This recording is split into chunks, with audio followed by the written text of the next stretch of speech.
প্রিয় দর্শক, সবাইকে আমন্ত্রণ জানাচ্ছি ওএসিস এই সময় আলোচনা অনুষ্ঠানে। আমাদের এই নিয়মিত আলোচনায় আমরা কথা বলি দেশের সমসাময়িক বিষয় নিয়ে।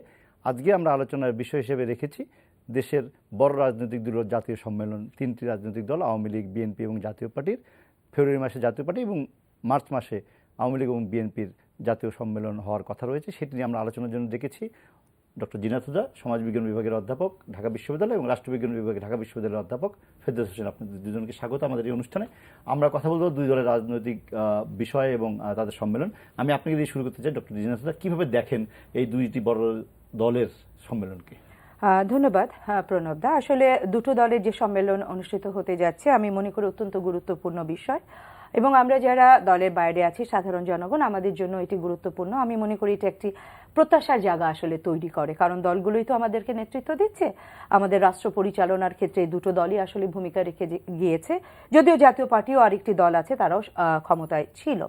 এখন এই সম্মেলনের ভেতর দিয়ে আসলে আমরা কি আশা করি, যে প্রশ্নটি আপনি তুলেছেন, আসলে এই সম্মেলনের ভেতর দিয়ে মূলত আমি মনে করি দলটাকে পুনর্গঠিত করা বা রিস্ট্রাকচারিং একটা করার বিষয় চলে আসে, যেটাকে আমরা সোজা বাংলায় বলতে পারি দল গুছানোর কাজ। এই দল গুছাতে গেলে আমি মনে করি অত্যন্ত গুরুত্বপূর্ণ বিষয় হচ্ছে যারা ডেডিকেটেড, কমিটেড, যারা লয়াল, দীর্ঘদিন এই দলের প্রতিটা দলের সাথেই যারা ছিল, তাদেরকে আমরা কতটা ফোকাসে নিয়ে আসতে পারছি, কতটা নেতৃত্বের জায়গায় নিয়ে আসতে পারছি, সঠিক মূল্যায়ন করতে পারছি, এটি অত্যন্ত গুরুত্বপূর্ণ একটি বিষয় বলে আমি মনে করি।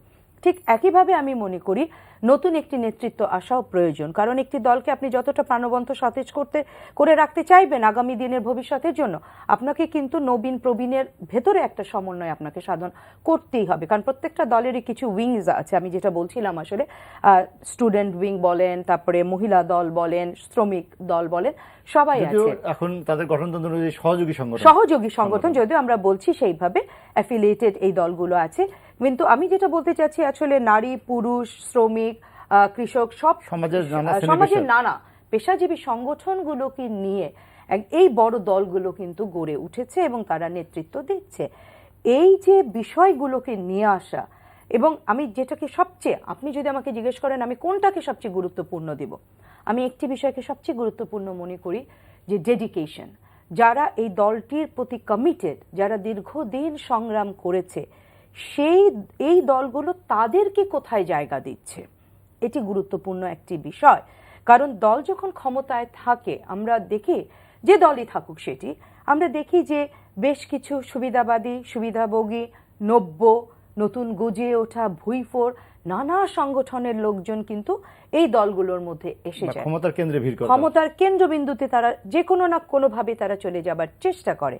আবার অন্যদিকে যখন তাকায়, মুদ্রার ও পিঠে যখন তাকায়, যখন এই দলগুলোই ক্ষমতার বাইরে চলে যায়, তখন এই দলগুলো এত নিঃস্ব, এত দরিদ্র হয়ে পড়ে যে তাদের একটা আন্দোলন করা তো দূরের কথা, একটা মিটিং, সভা সমিতি ডাকবার সামর্থ্য তখন কিন্তু আমরা দেখি না। আমার মনে হয় এই কাউন্সিলের মধ্য দিয়ে এই দলগুলোর উচিত এই বিষয়টিকে গুরুত্বপূর্ণ দেখা। ফেরদৌস হোসেন, আপনি কিরকম মনে করেন? আমি আপনাকে শুধু একটু সূত্র ধরে দিতে চাই যে আওয়ামী লীগ এখন ক্ষমতায় আছেন, তারা 2012 সালের সর্বশেষ জাতীয় কাউন্সিল করেছিল। বিএনপি এখন সংসদে না থাকলেও প্রধান বিরোধী দল বাংলাদেশের রাজনীতিতে, তারা 2009 সালের ডিসেম্বরে সম্মেলন করেছিল। আপনি কি মনে করেন যে দুটি দলের সুযোগ আছে দল গোছানো বা সাংগঠনিক কোনো পরিবর্তন এনে জনগণের সেবা করা, যেটা তারা স্লোগান হিসেবে বলে? আচ্ছা, আমি একটু অন্য জায়গা থেকে শুরু করি। সেটা হচ্ছে, আমরা জানি এটা যে প্রতিযোগিতামূলক রাজনৈতিক যে ব্যবস্থা বা দলীয় ব্যবস্থা, এইটা আধুনিক গণতন্ত্রের অপরিহার্য শর্ত।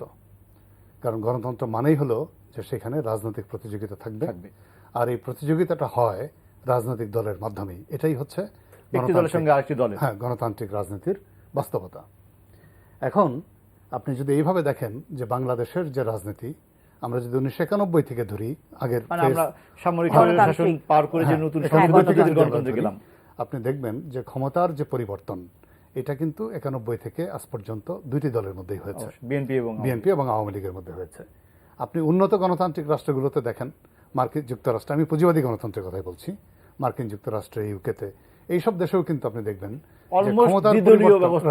দুইটি দলের মধ্যেই ক্ষমতার পরিবর্তন হয়। এখানে লেবার পার্টি আর কনজারভেটিভ পার্টি, ওখানে ডেমোক্রেট এবং রিপাবলিকান। এবং আপনি দেখবেন যে এই দুইটি দেশেও, মানে মার্কিন যুক্তরাষ্ট্রে এবং গ্রেট ব্রিটেনে, এই দুইটি দেশেও কিন্তু অসংখ্য রাজনৈতিক দল আছে, কিন্তু ক্ষমতার পরিবর্তন দুইটি দলের মধ্যেই যখন সীমাবদ্ধ থাকে দীর্ঘদিন, তখন সেটা দ্বিদলীয় ব্যবস্থায় রূপ লাভ করে। এখন 91 থেকে 2016, তার মানে হচ্ছে প্রায় 25 বছর। এই 25 বছরে কিন্তু আমরা দেখতে পাচ্ছি যে বাংলাদেশের রাজনীতির একটা মানে মানে দলীয় ব্যবস্থার যে একটা মানে কি বলবো ধারা আমরা লক্ষ্য করছি বা প্রবণতা, এটা কিন্তু একটা দ্বিদলীয় ধারা বা দ্বিদলীয় প্রবণতার দিকে মানে হয় আওয়ামী লীগ নাহলে বিএনপি। হ্যাঁ, এটা হলো একটা রিমার্কেবল দিক। তাহলে অবভিয়াসলি যে বাংলাদেশে এই দুইটি দল বা এই দুইটি দল নিয়ে আলোচনা, এটাই সবচেয়ে গুরুত্বপূর্ণ হবে বা গুরুত্বপূর্ণ। সেই দুই দল যখন একই মাসে কাউন্সিল করে, রাইট, সেটাও একটা নিশ্চয়ই একটা মাত্রা তো থাকেই এর। এখন এই কাউন্সিলের মধ্য দিয়ে ডক্টর জিনাত যে কথা বলেছেন যে এখানে নেতৃত্বের পরিবর্তনের একটা সুযোগ থাকে বা অবকাশ আছে, আমি আরেকটু বোধহয় অন্য একটা জায়গায় যাব। সেটা হচ্ছে যে হ্যাঁ, নেতৃত্ব একটা গুরুত্বপূর্ণ দিক।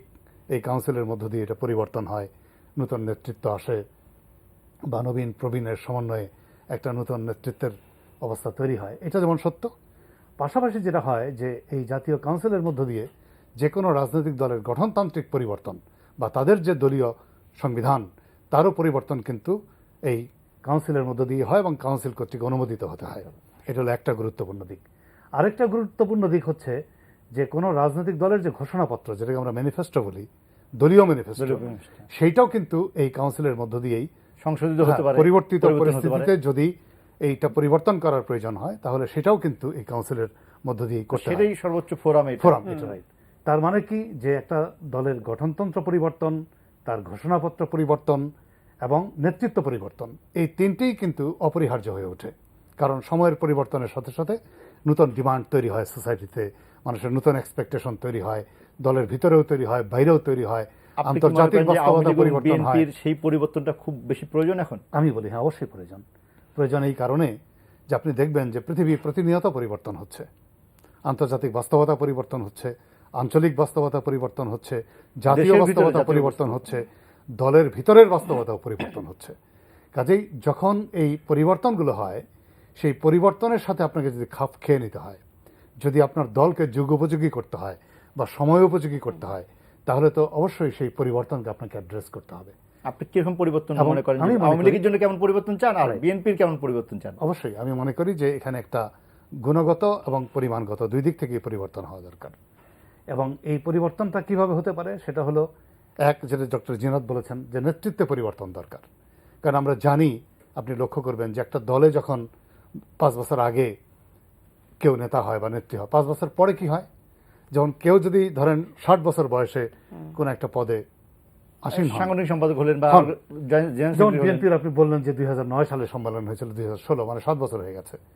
তাইলে যার বয়স তখন 60 ছিল, এখন তার বয়স 67। তার ওই সময়ের যে কর্মক্ষমতা ছিল, সাংগঠনিক দক্ষতা বা সাংগঠনিক কর্মকাণ্ড করবার যে সক্ষমতা ছিল, 7 বছর পরে তো সেই সক্ষমতা অনেকটা কমে গেছে।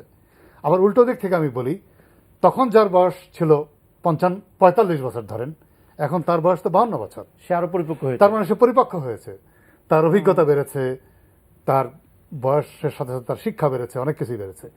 এখন প্রশ্ন হচ্ছে যে আপনি কি একটা ব্যক্তিকে সবসময় একই জায়গায় দীর্ঘদিন অধিষ্ঠিত করে রাখবেন, নাকি নেতৃত্বও পরিবর্তন হতে হবে? আমি মনে করি নেতৃত্ব পরিবর্তন হতে হবে। এটাও কিন্তু গণতন্ত্র। এবং নেতৃত্বকে মানে একই ব্যক্তিকে দীর্ঘদিন একই পদে অধিষ্ঠিত রাখার মধ্য দিয়ে যেটা হয় যে সেটা হচ্ছে যে দলের অভ্যন্তরীণ গণতন্ত্রও কিন্তু অনেকটা ক্ষতিগ্রস্ত হয়। আমি একটা কথা আপনাকে বলি, যেমন আওয়ামী লীগের আপনি কাউন্সিল আপনি দেখবেন যে তারা 2012 সালে করেছে, 13, 14, 15, 16, তাদের 3 বছর মেয়াদি। সেখানে খুব বেশি দেরি কিন্তু হয় নাই আওয়ামী লীগের, তারা আরেকটা কাউন্সিল করতে যাচ্ছে 1 বছর দেরিতে। কিন্তু বিএনপির ক্ষেত্রে হয়েছে কিন্তু 8 বছর, অনেক বেশি দেরি। অবশ্য তাদের দিক থেকে যুক্তি আছে যে তাদের অফিস পুলিশ সব ডকুমেন্ট সিজ করে নিয়ে গেছে ইত্যাদি, এবং তারা সেই কারণে করতে পারে না ইত্যাদি। তবে যাই হোক, আমি যেটা বলবো সেটা হচ্ছে যে এই যে রাজনৈতিক দলগুলো, বিশেষ করে 2টি প্রধান দল, তারা জাতীয় কাউন্সিল করতে যাচ্ছে এবং কাউন্সিলের আগেই কিন্তু মাঠ পর্যায় থেকে কেন্দ্রীয় পর্যায় পর্যন্ত এই আওয়াজগুলো এসছে অন্তত যে এই কাউন্সিলের মধ্য দিয়ে নেতৃত্বে কিছুটা পরিবর্তন আসবে।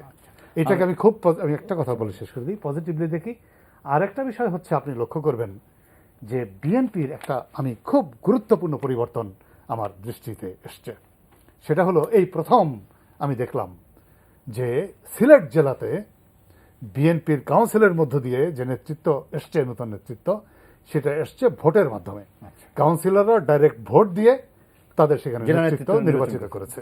President, secretary, vice president, joint secretary ইত্যাদি অর্গানাইজিং সেক্রেটারি নির্বাচন করেছে। এইটাকে আমি খুবই পজিটিভলি দেখতে চাই এবং আমি বলতে চাই যে এইটা একটা এক্সাম্পল হওয়া উচিত। এটা বিএনপির জন্য হওয়া উচিত, এটা আওয়ামী লীগের জন্যই হওয়া উচিত। এবং এই প্রক্রিয়াটা যদি বাংলাদেশের রাজনৈতিক দলগুলোর মধ্যে আসে, যে নেতৃত্ব নির্বাচিত হবে, নির্বাচনের মাধ্যমে নেতৃত্ব গঠিত হবে, তাহলে আমি মনে করি যে দলগুলো অধিক গণতান্ত্রিক হবে এবং দলগুলো যদি গণতান্ত্রিক মেজাজে গড়ে ওঠে, তাহলে দেশে গণতান্ত্রিক যে প্রক্রিয়া, গণতান্ত্রিক যে সংস্কৃতি, গণতান্ত্রিক যে ব্যবস্থা, এইটার উপর তার ইতিবাচক প্রভাব পড়বে এবং দেশের মানুষের গণতান্ত্রিক প্রতিষ্ঠানীকরণের যে সুযোগ সেটি প্রসারিত হবে। আপনি কিভাবে বলেন, কি নেতৃত্ব পরিবর্তন চান? যে আমরা দুই প্রধান নেত্রীকে জানি যে তারা দীর্ঘদিন এবং তাদের কোনো বিকল্প কিন্তু বাংলাদেশের নাই। নানা চেষ্টা হয়েছে নানা সময়, কিন্তু তার কখনোই কোনো সুফল পায় নাই কেউ। দল ভেঙে গেছে কিন্তু তারা কিন্তু ঠিকই আছে এবং তারাই নেতৃত্ব দিচ্ছে, এখন পর্যন্ত তারাই মূল নেতৃত্বের জায়গায়। আমরা দেখছি যে বিএনপির ভারপ্রাপ্ত মহাসচিব দিয়ে চলছে অনেক দিন। খন্দকার দিলওয়ার হোসেন মারা যাওয়ার পরে উনিও অনেকদিন ভারপ্রাপ্ত ছিলেন, তারপর মির্জা ফখরুল ইসলাম আলমগীর উনিও ভারপ্রাপ্ত নিয়ে আছেন। আওয়ামী লীগের মধ্যেও কিন্তু অনেক সময় কথা দেখছি যে মহাসচিব পদে পরিবর্তন হবে কিনা। শুধু কি এইটুকুই নাকি একটা বড় ধরনের পরিবর্তন দরকার? না, আসলে যেটা ফেরদৌস স্যার বলছিলেন, আমরা যদি একাডেমিক জায়গা থেকে আমরা চিন্তা করবার চেষ্টা করি, তাহলে অত্যন্ত গুরুত্বপূর্ণ এই বিষয়গুলো। একটা দলে তো আসলে পরিবর্তন আসতে হবে। পরিবর্তন তো জীবনের ধারা, সমাজের গতির ধারা এবং গণতান্ত্রিক যে ধারা, সেটার পথেই আসলে আমরা চলে যেতে হয় আমাদের সেইভাবে। এখন সমস্যাটা হয়েছে কি, আমরা যখন আমাদের এই বড় দলগুলো নিয়ে কথা বলি, তখন কিন্তু নেতৃত্বের পরিবর্তনের জায়গায় যখন কথাও বলি আমরা, তখন কিন্তু আমাদের আবার কিছু বিরাজমান সামাজিক রাজনৈতিক প্রেক্ষাপটকে মূল্যায়ন করতে হয়, সেটা আমাদের বিবেচনায় রাখতেই হয়। যে কথাটা আপনি আপনার প্রশ্নের মধ্যেই আসলে ছুড়ে দিয়েছেন, যে দেখুন শেখ হাসিনা বলেন কিংবা খালেদা জিয়া বলেন কিংবা আমরা যদি জাপা এরশাদের কথাও বলি, যেটা এখন আমরা দেখতে পাচ্ছি, যখন তাদের স্থলে নতুন কোনো নাম নিয়ে আসা হয়, তখন সেটা আসলে কতদূর গ্রহণযোগ্য হয়, হ্যাঁ আমি সেটাই বলছি, সেই গ্রহণযোগ্যতা কতটুকু হয় সেটি একটি বিরাট প্রশ্ন। এবং সেই ফলে দেখা যাচ্ছে একেবারে কেন্দ্রে কিন্তু আমরা সেই ধরনের পরিবর্তনটা খুব একটা আশা করতে পারি না।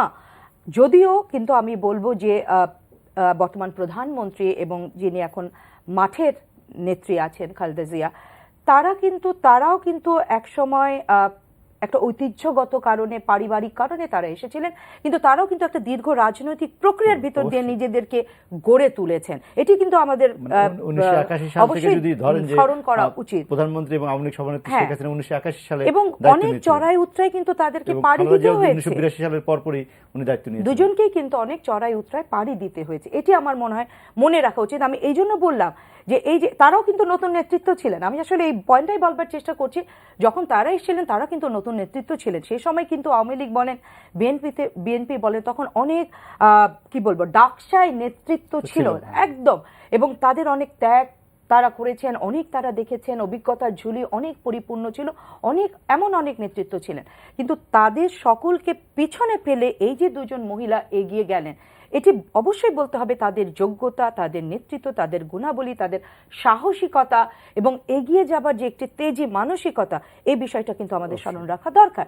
সুতরাং আজকে যখন আমরা আবার নতুন করে কাউন্সিলের কথা বলছি, আমি মনে করি যখন আমরা এই মহাসচিব ভারমুক্ত হওয়া, এই যে তারা যে ভারমুক্ত হতে পারছেন না, এই বিষয়টা আসলে মনে রাখা উচিত আমাদের, যে আমরা আসলে কাদেরকে আমরা নেতৃত্বে নিয়ে আসতে চাচ্ছি। দুটো দলেই কিন্তু যথেষ্ট প্রবীণ এবং ক্যাপেবল আছে, অভিজ্ঞতা আছে, সময়ের প্রয়োজনে তারা একটা ডিসিশন নিতে পারেন, এমন কিন্তু নেতৃত্ব আছে। কিন্তু তাদেরকে আমরা কতটুকু সামনে আনতে পারছি, এটি একটি বিরাট প্রশ্ন আমাদের কাছে এসে যাচ্ছে। এবং আমি একটি কথা না বলেই পারছি না, যে দেখেন আওয়ামী লীগ তো বর্তমানে ক্ষমতায় আছে, সুতরাং তারা হয়তো কমফোর্টেবলি একটু বেটার এখন জায়গায় আছে, কিন্তু অন্যদিকে বিএনপির দিকে দৃষ্টি দেন, এই দলটির দাপট বা প্রতাপ যদি আমরা সেভাবে বলি, রাজনৈতিক অবশ্যই প্রতাপ কিন্তু আমরা দেখেছি, কিন্তু আজকে সেই দলটি কতটা ম্রিয়মান একটা অবস্থায় চলে গেছে। আমার মনে হয় এই জিনিসগুলো আমাদের গভীরভাবে, আমাদের বলতে আমি দলগুলোকে বলছি, যে এটি কিন্তু নয় ভবিষ্যতে দলটিকে আমি কি করে এগিয়ে নিয়ে যেতে পারবো। যে বলা হচ্ছে বিএনপির পক্ষ থেকে হামলা মামলা ইত্যাদি ইত্যাদি, এটি তো থাকবে, এটি তো রাজনীতির ধারা। আপনার উপর হামলা হবে, মামলা হবে, কিন্তু আপনি বড় নেতৃত্ব, আপনি একটা কাউন্সিল করতে পারবেন না। আপনার তো বিভিন্ন স্তরের নেতা নেত্রীরা থাকবে। তাহলে আপনারা এত বছর ক্ষমতায় থেকে কি কাঠামো তৈরি করলেন, দলের জন্য কি স্ট্রাকচার আপনারা তৈরি করলেন, যে দল 8 বছর বা 9 বছর ক্ষমতার বাইরে থাকলে সেটি একেবারে ভঙ্গুর থেকে ভঙ্গুরতর অবস্থায়, বিস্তৃতির অবস্থায় চলে যাবে। আমার মনে হয় এটি একটি বিরাট প্রশ্ন হওয়া উচিত। ফেরদৌস, আপনার কাছে বলতে চাই যে বিএনপি যে 9 বছর, মানে 2009 পর করতে পারলেন, এটা কি শুধুই সরকারের দিক থেকে যে অভিযোগ করা হয় হামলা মামলা সেটাই, নাকি দলের নিজস্ব সাংগঠনিক দুর্বলতা আছে? দুটোই। আমি যেটা বলবো যে এখানে দুটোই ফ্যাক্টর। তারপরেও যেটা ডক্টর জিনাত বলেছেন, আমি কিন্তু তার সাথে একমত হলো যে একটা ব্যাপার হচ্ছে যে আপনার দলের মধ্যে যদি বিষয়টা এরকম থাকে যে আপনি একটা গণতান্ত্রিক প্রক্রিয়া দলের মধ্যে আছে এবং নেতৃত্ব বিভিন্ন স্তরে বিন্যস্ত হয়ে আছে, স্তরে স্তরে নেতৃত্ব বিন্যস্ত হয়ে আছে, ঠিক আছে? একজন ব্যক্তি এখানে ইম্পর্টেন্ট না, ইম্পর্টেন্ট হচ্ছে যে দলের কর্মী, দলের সমর্থক ইত্যাদি। তাহলে ওই কাঠামো যদি ওইভাবে গড়ে থাকে, তাহলে ধরেন আপনি প্রথম টায়ারের 5 জন অ্যারেস্ট হয়ে গেছে, তো সেকেন্ড টায়ারের কেউ নেতৃত্বে চলে আসবে। মানে এখানে নেতৃত্ব মানে একজন ব্যক্তি না।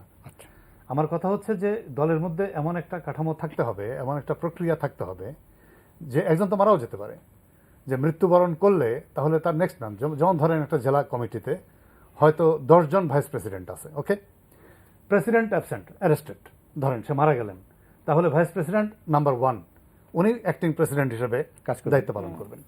ধরেন উনিও মারা গেলেন বা গ্রেপ্তার হলেন, তাহলে 2 নম্বর জন আসবেন, 2 নম্বর জন মারা গেলেন, 3 নম্বর জন আসবেন, 3 নম্বর জন মারা গেলেন বা গ্রেপ্তার হলেন, 4 নম্বর জন আসবে। তাহলে হবে কি, নেতৃত্বে কোনো শূন্যতা তৈরি হওয়ার সুযোগ থাকবে না। এইটা হচ্ছে কাঠামোগত দিক থেকে আমি মনে করি। আর 2 নম্বরে আমি একটা কথা বলি যে এইখানে বাংলাদেশের রাজনীতিতে একটা খুব কুসংস্কৃতি কিন্তু অনুপ্রবেশ করেছে। সেটা হলো এই যে এখন ক্ষমতাসীন দলগুলো তারা বিরোধী দলকে দমন করবার জন্যে খুব বেশি মাত্রায় মানে শক্তি প্রয়োগ করতে চায়, বা এই যে মামলা হামলার এইসব আশ্রয় গ্রহণ করতে চায়। এইটা কিন্তু আমি মনে করি যে একটা গণতান্ত্রিক ব্যবস্থা বিকাশের জন্য খুব ডেঞ্জারাস। কারণ আজকে হয়তো আপনি মনে করছেন যে আমি ক্ষমতায়, আমি বিরোধী দলকে এইভাবে দমন করছি, কিন্তু কোনো কারণে যখন ওই বিরোধী দল আবার সরকারি দল হয়ে যাবে, তখন তো সে একই অস্ত্র আপনার বিরুদ্ধে ব্যবহার করবে। এখন এই সংস্কৃতি যদি বাংলাদেশে চালু থাকে, তাহলে কি হবে? গণতন্ত্র ক্ষতিগ্রস্ত হবে। কারণ আমরা জানি যে একটা গণতান্ত্রিক রাজনৈতিক প্রক্রিয়াকে শক্তিশালী করতে হলে সরকারি দলের যেমন স্বচ্ছতা থাকা দরকার, তার জবাবদিহিতা থাকা দরকার, তেমনি বিরোধী দলেরও স্বচ্ছতা জবাবদিহিতা যেমন থাকা দরকার, তেমনি আবার দরকার হচ্ছে যে সরকার এবং বিরোধী দল, যেটাকে বলা হয় যে বিরোধী দল হবে একটা ছায়া ক্যাবিনেট গঠন করবে, তারাও কিন্তু সরকারের অংশ। ইংল্যান্ডে আমি যদি একটু উদাহরণ দিই, আমাদের এখানে একটু সমস্যা হয়ে গেছে যে বিএনপি প্রধান একটি বিরোধী দল, তারা এখন সংসদে নাই। না, আমি বলি আপনাকে, দেখেন এখানে 2টা কথা বলি। আপনি ইংল্যান্ডের একটা উদাহরণ দিই, যেটাকে আমরা গণতন্ত্রে আমাদের মতো দেশগুলোয় পার্লামেন্টারি এক্সাম্পল হিসেবে ব্যবহার করি। ইংল্যান্ডে কি হয়, সেখানে কিন্তু বিরোধী দল ইলেকশনের পরে তাদেরকে বলে একটা হলো ট্রেজারি বেঞ্চ আর একটা হচ্ছে অপোজিশন, তাই না? এখন opposition in parliament, parliamentary form of গভর্নমেন্টে এরাও কিন্তু part of the governance, parliament এবং গভর্নেন্স, হ্যাঁ, গভর্নেন্সের একটা পার্ট। কিন্তু আমাদের দেশে যেটা হয়, ফরচুনেটলি আর আনফরচুনেটলি, আপনি দেখবেন, আপনি যেটা বলছেন যে বিএনপি গভর্নমেন্ট ইয়েতে নাই, সংসদে নাই, হ্যাঁ, আরে পার্লামেন্টে যখন থাকে না বা থাকে তখনই বাকি, মানে জাতীয় পার্টি কি করছে, রাইট, নট দিস। আপনি দেখেন আওয়ামী লীগ যখন বিরোধী দল ছিল, আপনি খোঁজ নিয়ে দেখেন যে তারা পার্লামেন্টে কম গেছে। বিরোধী দলে আবার যখন বিএনপি বিরোধী দলে গেছে, আওয়ামী লীগের সাথে ওইরকমই তারা আরো কম গেছে। এখন জাতীয় পার্টি এটা কি বিরোধী দল না সরকারি দল, এটা নিয়ে তো ডেফিনেশন চেঞ্জ করতে হবে। তো ফলে যেটা হচ্ছে যে পার্লামেন্টে গিয়ে, ইভেন আপনি বিরোধী দল বলেন কেন, সরকারি দল তারা ব্রুট মেজরিটি থাকে, যেমন ধরেন 80% সিটে সরকারি দল ইলেকশন আছে, তারপরে কোরাম সংকট হয় কেন পার্লামেন্টে? তার মানে হচ্ছে যে পার্লামেন্টকে ইফেক্টিভ করার জন্য বিরোধী দল যখন থাকে তারাও সিরিয়াস হয় না, সরকারি দল হয় না।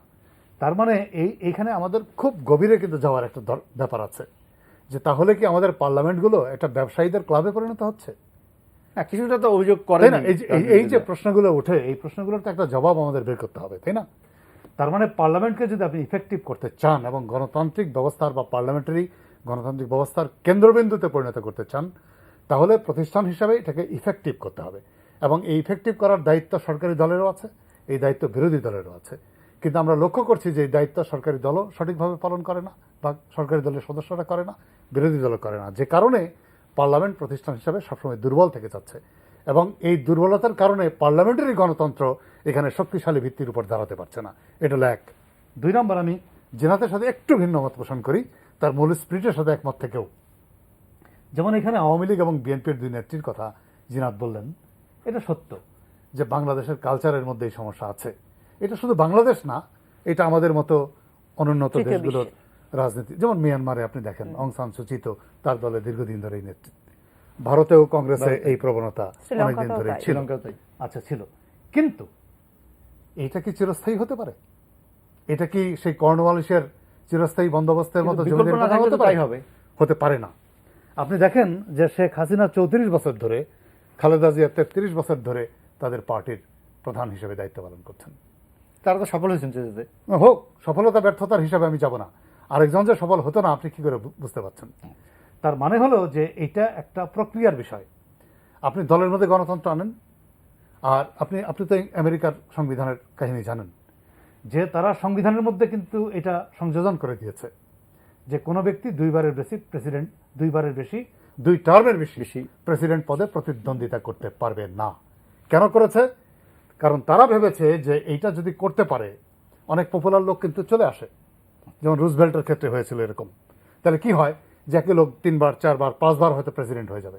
তখন হয় কি যে একই ব্যক্তি যখন অধিক সময় কোনো দলের অথবা সরকারের প্রধান হিসেবে অ্যাক্ট করেন, দায়িত্ব পালন করেন, তখন এক ধরনের পার্সোনালিটি কাল্ট এটা চরমভাবে বিকশিত হয়। এবং এই কাল্টগুলো যখন এস্টাবলিশ হতে থাকে তখন হয় কি যে ওই কম্পিটিশনের যে জায়গাটা এটা দুর্বল হয়ে যায়। আর গণতন্ত্র মানেই হচ্ছে কম্পিটিশনের জন্য স্পেস তৈরি করে রাখা। কিন্তু এই ধরনের প্র্যাকটিসে কিন্তু কম্পিটিশনের স্পেসগুলো ন্যারো ডাউন হয়, এবং ন্যারো ডাউন হওয়ার পরিণতি যেটা হয় সেটা হচ্ছে এক ধরনের অটোক্রেটিক প্রবণতা কিন্তু তৈরি হয় দলের মধ্যে এবং দেশের মধ্যে। সেইটার আশঙ্কা আমরা করি কিনা বা সেটা না, আমি স্যার যেটা বলছেন সেটা থিওরিটিক্যালি এটা ঠিক আছে, একেবারে আমি দ্বিমত করব না। কিন্তু আবারও আমি বলবো যে দেখেন আমাদের সামাজিক রাজনৈতিক বাস্তবতাটা কিন্তু ভিন্নতর। আমরা যদি যেটা আমরা এই সাবকন্টিনেন্টের দিকে, উপমহাদেশের দিকেই যদি আমরা তাকাই, এই ধরনের ঐতিহ্যটা কিন্তু চলছে। এবং আমেরিকা বা ব্রিটেনের গণতন্ত্রের সাথে আসলে বাংলাদেশ বা সাবকন্টিনেন্টের গণতন্ত্রের তুলনা আমরা তাত্ত্বিকভাবে করতে পারি বা করিও আমরা, কিন্তু বাস্তবিক প্রেক্ষাপটে কিন্তু আসলে আমরা তুলনায় যেতে পারছি না। কারণ দেখেন 75 পরবর্তী থেকে আজ পর্যন্ত আমাদের তো অনেক পরিবর্তন তো এসছে। সামরিক শাসকরা এসছেন, তারা দল গঠন করেছেন, তারা নেতৃত্ব দিয়েছেন, জাতীয় পার্টি এসছে, বিভিন্ন বামবাদী সংগঠনগুলো তো একসময় প্রচুর পাওয়ারফুল, তারা খুবই অসম্ভব রকম শক্তিশালী ছিল, হ্যাঁ, খুব সাংগঠনিক কাঠামো ছিল। কিন্তু সেই দলগুলো আজকে কোথায়? যদি প্রশ্ন তুলি যে সেই সংগঠনগুলো কোথায়, এবং আমি যেই কারণে বলছি যে একসময় তো আমরা তুখোড় ছাত্র নেতাদেরও আমরা দেখেছি, তারাই বা আজকে কোথায়? বিকল্প চেষ্টা কিন্তু কম হয়নি এই দেশে। 2007-8 একেবারে চোখের সামনে সেই দিনের ঘটনাও তো আমরা দেখেছি, -2 করবার প্রক্রিয়াও আমরা জানি, কিন্তু আমরা সফল তো হতে পারছি না। সফল কেন হতে পারছি না? আমার মনে হয় রাষ্ট্রবিজ্ঞানী হিসাবে এটি স্যারদেরও আসলে আমাদের গবেষণা করা উচিত, আমরা যারা সমাজবিজ্ঞানের আছি আমাদেরও গবেষণা করা উচিত যে মূল একটি সমস্যা তো তাহলে এখানে রয়ে যাচ্ছে। সেই সমস্যাটা কি আমাদের সামাজিক সাংস্কৃতিক, নাকি রাজনৈতিক আদর্শ ভিত্তিক, নাকি আসলে নেতৃত্ব কেন্দ্রিক? আমি সেটাই আসছি যে এটি কি নিছক একটি মডেল? আমি যেটা স্যারের সাথে ডিফার করছি, শুধু মডেল একটা দাঁড় করিয়ে দিয়ে আমার মনে হয় এই সমস্যাটাকে ব্যাখ্যা করা যাবে না। এই নেতৃত্বের সাথে এই যে আমাদের যে খালেদা জিয়া বলেন, শেখ হাসিনা বলেন, এই যে এক একজন আইকন হিসাবে তারা আছেন, এবং একথা আমি কিভাবে অস্বীকার করব যে আওয়ামী লীগকে তো আমরা অনেক ব্র্যাকেটবন্দি আওয়ামী লীগ দেখেছি। সেই বিএনপি তাই, জাসদের কি অবস্থা, বামবাদী বাসদের কি অবস্থা, সমস্ত দলগুলো কি অবস্থা। সেই আওয়ামী লীগকে 21 বছর পর ক্ষমতায় নিয়ে আসতে পেরেছেন বর্তমান প্রধানমন্ত্রী শেখ হাসিনা। সুতরাং দল তাকে কেন নেতৃত্বের আসনে রাখবে না? এবং খালেদা জিয়ার বিকল্প তো অনেকভাবে অনেক ক্ষেত্রে করবার চেষ্টা করা হয়েছে, তারা তো সেটা পারছেন না। তাহলে বিষয়টা নিতান্তই রাজনৈতিক ইস্যু নয়, নিতান্তই মডেল কেন্দ্রিক ইস্যু নয়, যে এই মডেল আমেরিকান মডেল, ব্রিটেনের মডেল বা গণতন্ত্রের মডেল ভিত্তিক নয়।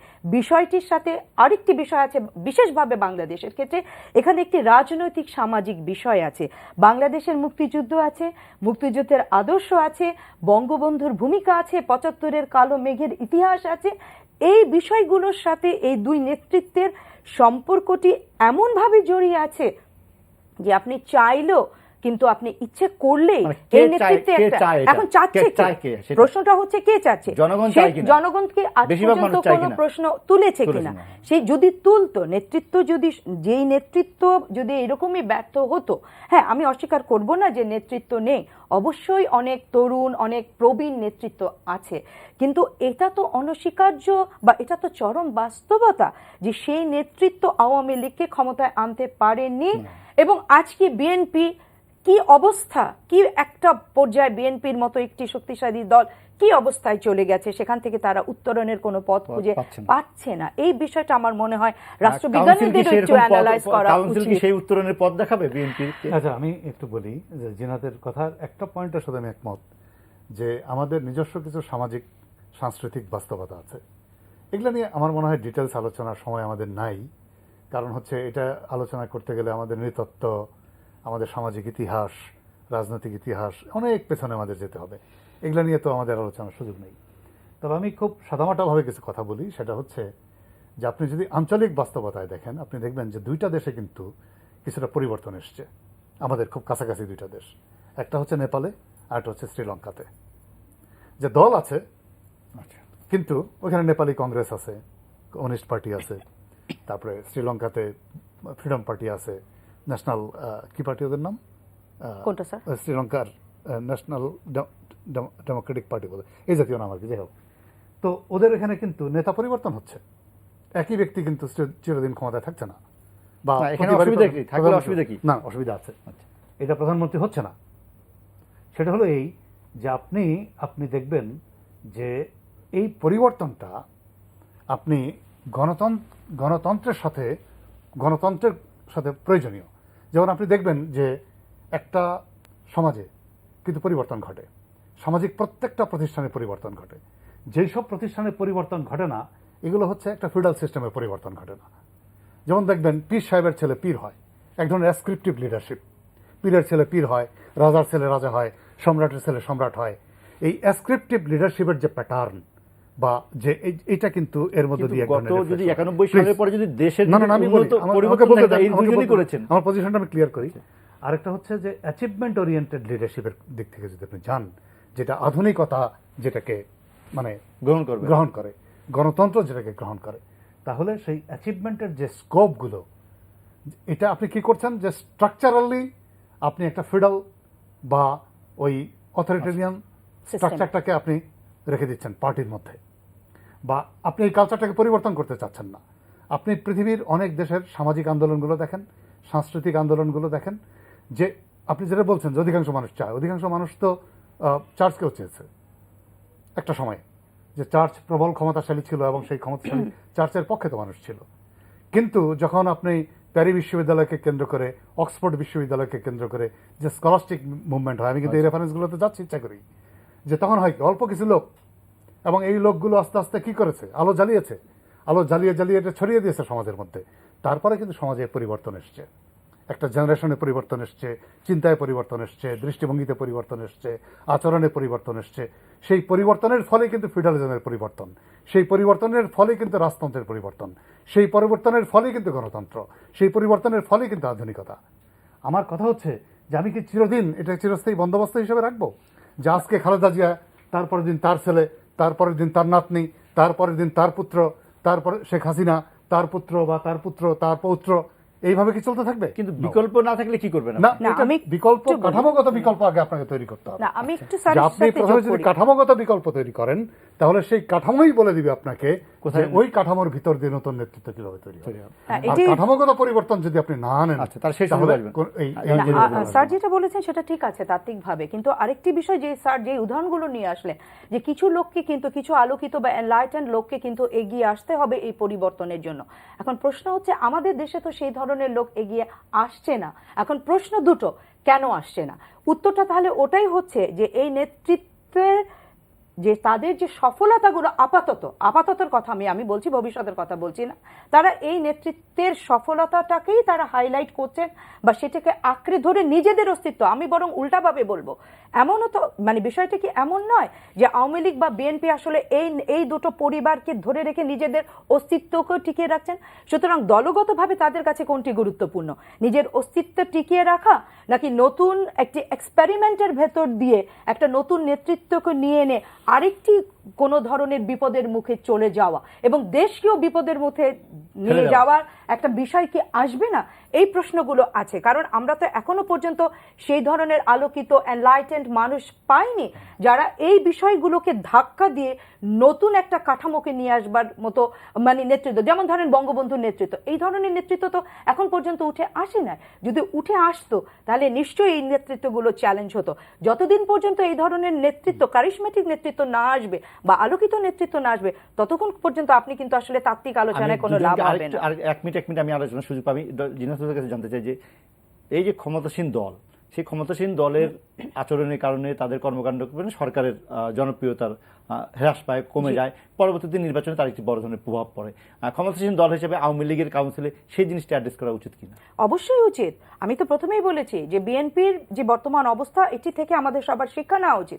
আমি একটি উদাহরণ, আমরা যখন ঢাকা বিশ্ববিদ্যালয়ে যখন আমরা পড়েছি, আমি যেটা বললাম, আমরা ছাত্র দলের দাপট দেখেছি, কিন্তু যেই মুহূর্তে আওয়ামী লীগ 96-এ ক্ষমতায় চলে এলো বা 2009-এ চলে আসলো, আমরা দেখলাম যে ছাত্রদল পিছনের দরজা দিয়ে, যে আমরা ইতিহাসে পড়েছি না, রাজা লক্ষণ সেন পিছনের দরজা দিয়ে ইখতিয়ার উদ্দিন বখতিয়ার খালজি আসার পরে চলে গেল, তেমনি করে তারা পালিয়ে চলে গেল।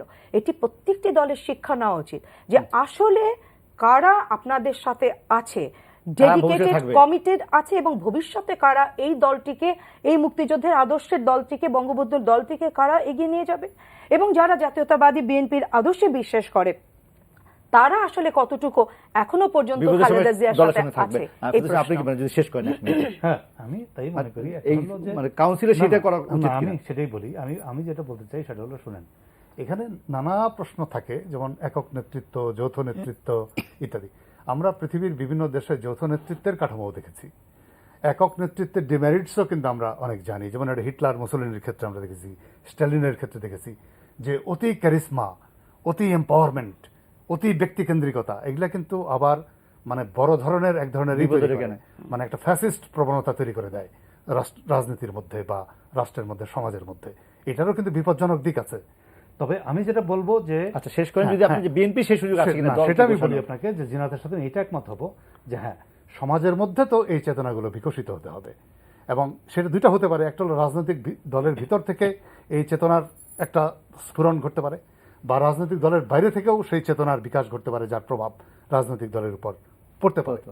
আর বিএনপির ক্ষেত্রে আমি যেটা বলবো, যেটা বিএনপির জন্য একটা অপরচুনিটি, যে তারা এখন অনেক বিরোধী দল আছে, কোনো খারাপ অবস্থায় আছে, পার্লামেন্টে নেই, তাদের নেতাদের নামে মামলা হামলা এটসেট্রা এটসেট্রা। তার থেকে শিক্ষা নিয়ে তাদের উচিত হচ্ছে যে দলীয় শৃঙ্খলা, যেটার অভাব বিএনপির মধ্যে প্রচন্ড, এই দলীয় শৃঙ্খলা যদি তারা এস্টাবলিশ করতে পারে এই কাউন্সিলের মধ্য দিয়ে, তাহলে আমি মনে করব বিএনপি অনেক দূর এগিয়ে যাবে, এবং সেটা ঘুরে দাঁড়ানোর সুযোগ। এবং আমি মনে করি সিলেটের সম্মেলন এই উদাহরণ যদি বিএনপি সর্বস্তরে গ্রহণ করতে পারে, তাহলে বিএনপির সামনে আমি উজ্জ্বল ভবিষ্যৎ, সেটা গণতন্ত্রের জন্য সুবিধাজনক। আর বিএনপি যদি সেখান থেকে সরে যায়, তাহলে আমি মনে করি কালো মেঘ খুব সহজেই বিএনপির কাছ থেকে বিদায় নেবে। আপনাদের দুজনকে ধন্যবাদ, অধ্যাপক ফেরদৌস হোসেন এবং ডক্টর জিনাত হুদা।